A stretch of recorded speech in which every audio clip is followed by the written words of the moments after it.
अस्य श्रीललिताकवचस्तवरत्नमन्त्रस्य आनन्दभैरवऋषिः अमृतविराट्छन्दः श्रीमहात्रिपुरसुन्दरी ललिता पराम्बा देवता। ऐं बीजं ह्रीं शक्तिः श्रीं कीलकं मम श्री ललिताम्बा प्रासादसिद्ध्यर्थे श्रीललिताकवचस्तवरत्नमन्त्रजपे विनियोगः।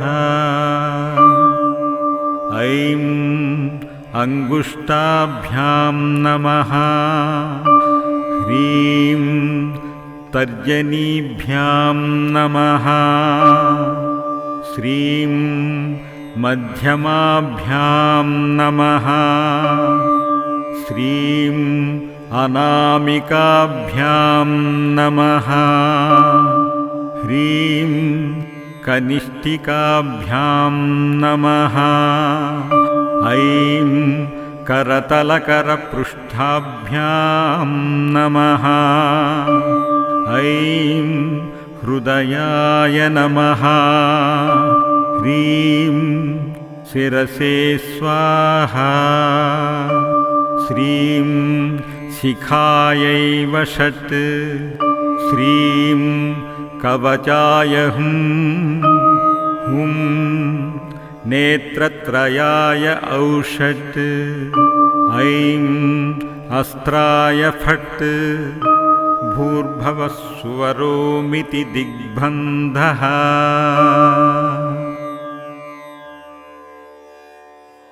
ध्यानम् श्रीविद्यां परिपूर्णमेरुशिखरे बिन्दुत्रिकोणे स्थितां वागीशादिसमस्तभूतजननीं मञ्चे शिवाकारके कामाक्षीं करुणा रसार्णवमयीं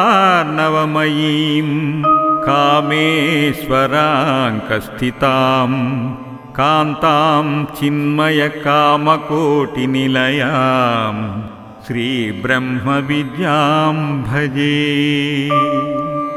पञ्चपूजां कृत्वा योनिमुद्रां प्रदर्श्य ककराः पातु शीर्षं मे एकारः पालकम्, ईकारः चक्षुषी पातु श्रोत्रे रक्षेल्लकारकः,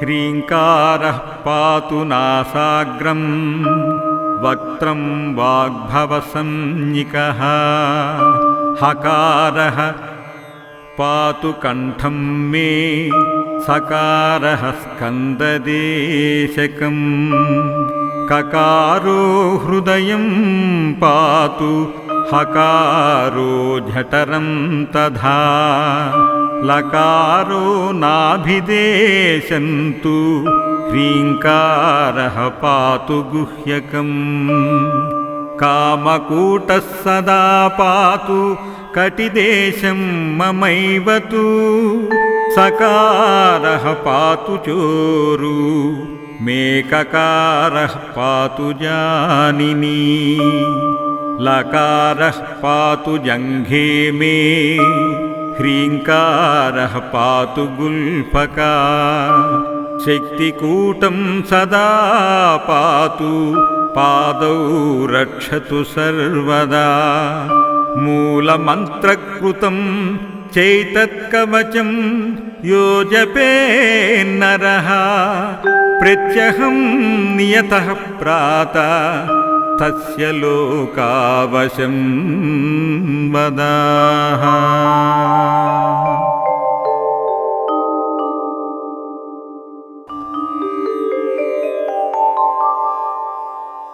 अस्य श्रीललिताकवचस्तवरत्नमन्त्रस्य आनन्दभैरवऋषिः अमृतविराट्छन्दः श्रीमहात्रिपुरसुन्दरी ललिता पराम्बा देवता ऐं बीजं ह्रीं शक्तिः श्रीं कीलकं मम श्री ललिताम्बा प्रासादसिद्ध्यर्थे श्रीललिता कवचस्तवरत्नमन्त्रजपे विनियोगः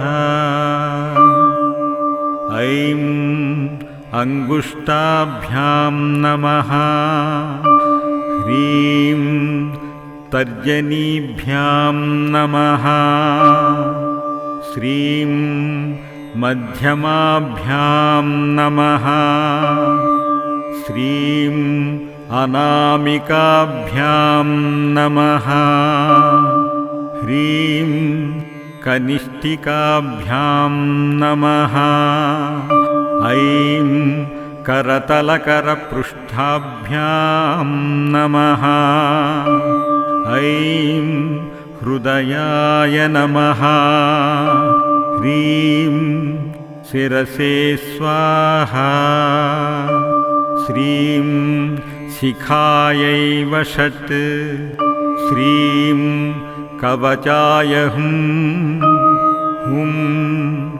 नेत्रत्रयाय औषट् ऐं अस्त्राय फट् भूर्भुवः स्वरोमिति दिग्बन्धः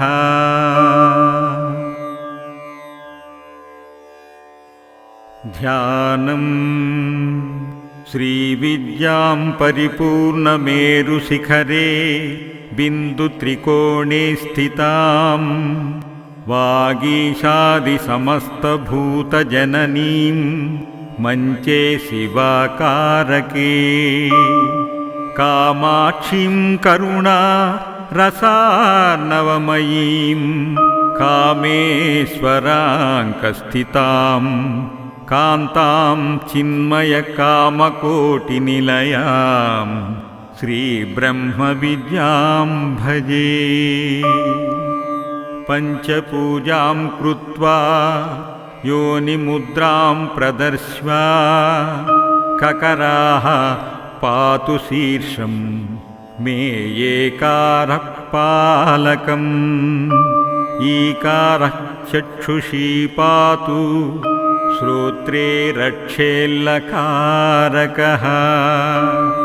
ह्रीङ्कारः पातु नासाग्रं वक्त्रं वाग्भवसंज्ञिकः हकारः पातु कण्ठं मे सकारः स्कन्ददेशकम् ककारो हृदयं पातु हकारो जठरं तथा लकारो नाभिदेशन्तु ह्रीङ्कारः पातु गुह्यकम् कामकूटः सदा पातु कटिदेशं ममैव तु सकारः पातु चोरु मे ककारः पातु जानिनी लकारः पातु जङ्घे मे ह्रीङ्कारः पातु गुल्फका शक्तिकूटं सदा पातु पादौ रक्षतु सर्वदा मूलमन्त्रकृतं चैतत्कवचं यो जपेन्नरः प्रत्यहं नियतः प्रातः तस्य लोकावशं वदाः।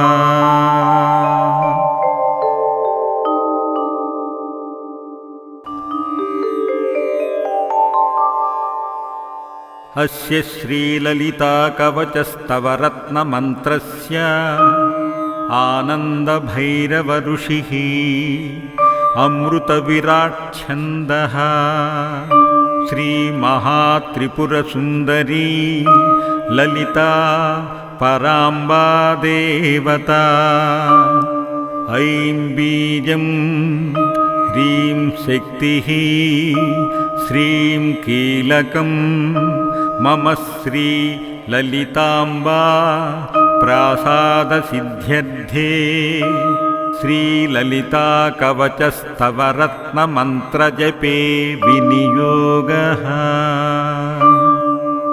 ऐं अङ्गुष्ठाभ्यां नमः। ह्रीं तर्जनीभ्यां नमः। श्रीं मध्यमाभ्यां नमः। श्रीं अनामिकाभ्यां नमः। ह्रीं कनिष्ठिकाभ्यां नमः। ऐं करतलकरपृष्ठाभ्यां नमः। ऐं हृदयाय नमः। ह्रीं शिरसे स्वाहा। श्रीं शिखायै वषट्। श्रीं कवचाय हुं। हुं नेत्रत्रयाय औषट्। ऐं अस्त्राय फट्। भूर्भुवः स्वरोमिति दिग्बन्धः।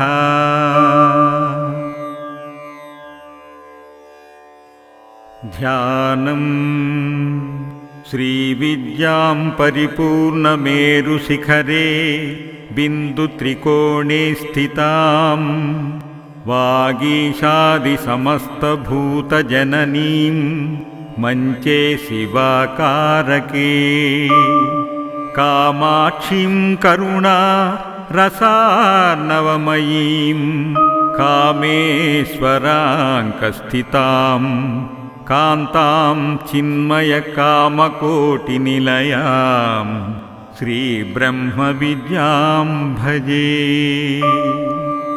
पञ्चपूजां कृत्वा योनिमुद्रां प्रदर्श्य ककराः पातु शीर्षं मे एकारः पालकम्।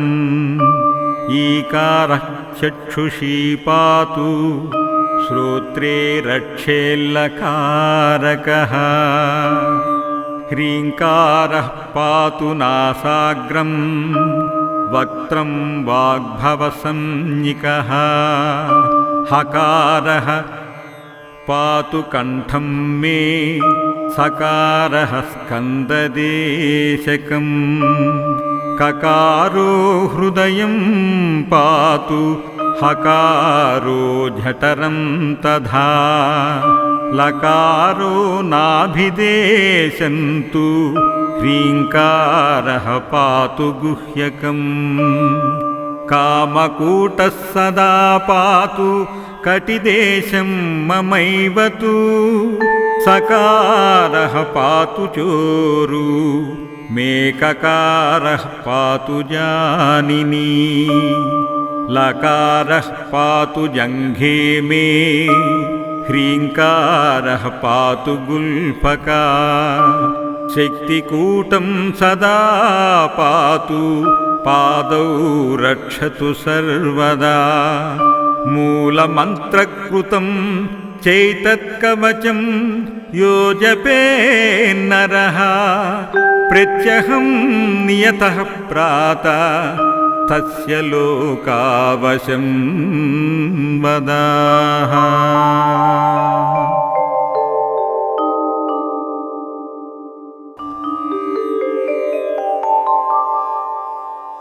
अस्य श्रीललिताकवचस्तवरत्नमन्त्रस्य आनन्दभैरवऋषिः अमृतविराट्छन्दः। श्रीमहात्रिपुरसुन्दरी ललिता पराम्बा देवता। ऐं बीजं ह्रीं शक्तिः श्रीं कीलकं मम श्री ललिताम्बा प्रासादसिद्ध्यर्थे। श्रीललिता कवचस्तवरत्नमन्त्रजपे विनियोगः। ऐं अङ्गुष्ठाभ्यां नमः। ह्रीं तर्जनीभ्यां नमः। श्रीं मध्यमाभ्यां नमः। श्रीं अनामिकाभ्यां नमः। ह्रीं कनिष्ठिकाभ्यां नमः। ऐं करतलकरपृष्ठाभ्यां नमः। ऐं हृदयाय नमः। ह्रीं शिरसे स्वाहा। श्रीं शिखायै वषट्। श्रीं कवचाय हुं।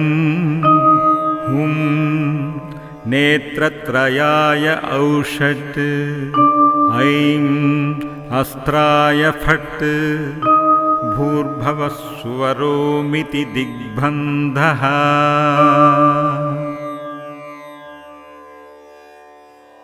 ध्यानम् श्रीविद्यां परिपूर्णमेरुशिखरे बिन्दुत्रिकोणे स्थितां वागीशादिसमस्तभूतजननीं मञ्चे शिवाकारके कामाक्षीं करुणा रसार्णवमयीं कामेश्वराङ्कस्थितां कान्तां चिन्मयकामकोटिनिलयां श्रीब्रह्मविद्यां भजे।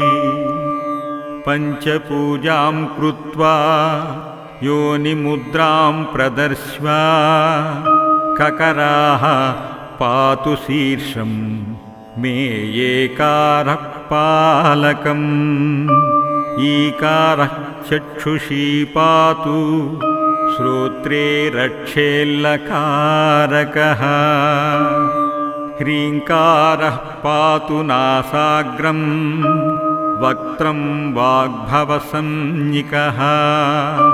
हकारः पातु कण्ठं मे सकारः स्कन्ददेशकम्। ककारो हृदयं पातु हकारो जठरं तथा। लकारो नाभिदेशन्तु ह्रीङ्कारः पातु गुह्यकम्। कामकूटः सदा पातु कटिदेशं ममैव तु। सकारः पातु चोरु मे ककारः पातु जानिनी।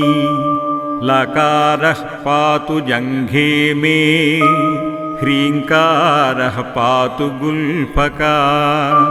शक्तिकूटं सदा पातु पादौ रक्षतु सर्वदा। मूलमन्त्रकृतं चैतत्कवचं यो जपेन्नरः प्रत्यहं नियतः प्रातः तस्य लोकावशं वदाः।